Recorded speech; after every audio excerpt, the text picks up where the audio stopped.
Like I actually just was remembering I think it's really important to learn the signs of potentially trafficked individuals. And I'm going to tell a story of how I failed at this, but other members of my team succeeded because we were going through northeastern Oregon. We had gone every year. I don't know if they still do it, but every year in Wyoming, they would do this thing called the Go Conference.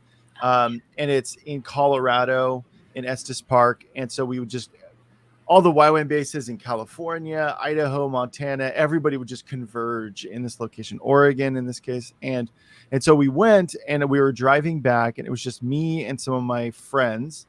And we stopped at a rest stop. And it's, in northeastern Oregon, it's pretty desolate. It's like kind of deserty sort of. And so this rest stop was in the middle of nowhere. We stop and there's this guy with a white van and he gets out. And I remember he looked kind of dodgy, but I didn't really think, you see people like that all the time, but I did notice there were all of these girls with him.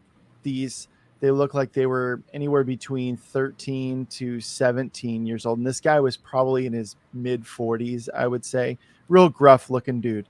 And then there were all these like girls of different nationalities, but predominantly South American. And I go into the bathroom and I'm coming out and he's walking in. I'm like, whoa, dude, that guy's intense. And I walk out and I see these girls just kind of standing there and they're completely quiet. They will not make eye contact. I didn't think anything of this. I was still learning about this. So this was like 2007. So people were just starting to really talk about human trafficking at that point.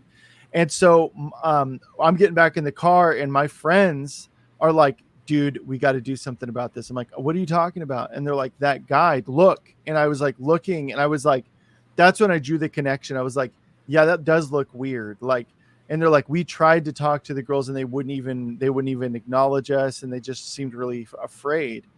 And so there were some other signs too, that really made it obvious that we were like, this is something's going on.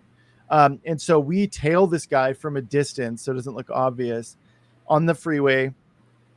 We're calling the police like from our different phones. And at that time, people weren't, especially in this area in northeastern Oregon. It's like, it's pretty, not a whole lot happens. And so they were very nonchalant about it. And we're like, guys, like, this is serious. Well, we took his plates. Somehow we got in touch with the FBI. Wow. This guy was a known human trafficker. They had been trying to find him. And because of the girls on my team, not me, the girls on my team's efforts, they ended up catching the guy. And he was like on a most wanted list and everything. So it was crazy. Like an FBI agent came to the YWAM base and talked to like the main girl that had like kind of headed this thing up. Wow. And so it just goes to show like that was a learning experience for me to be like, man, if it was just me, if it was only honestly just me, I wouldn't have noticed. The guy would have walked away. So it really put like a lot of intensity to the situation because this is all around us.